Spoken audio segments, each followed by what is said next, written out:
Welcome to McPlum, simple solutions served daily. In this video, I will explain how to fix fuel gauge not working updated. Start by parking on level ground and verifying the gauge reading against a known fuel amount. Then inspect the fuel sender, connections, and grounding points for corrosion or loose wires.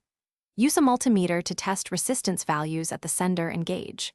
Replace a faulty sender or repair wiring as needed, and retest the system until the gauge responds accurately. Many fuel gauge problems stem from simple causes that you can fix yourself. Check wiring for chafing, corroded connectors, or poor grounds. Floating sender elements can stick from debris and cause false readings. Instrument cluster failures or bad gauges themselves are less common but still possible.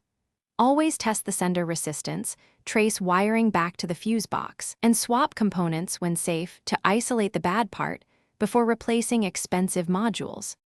Follow a step-by-step approach when testing the fuel gauge system. Begin by measuring sender resistance at the tank and comparing to specifications in the manual. Then check for voltage at the gauge connector with the ignition on and engine off.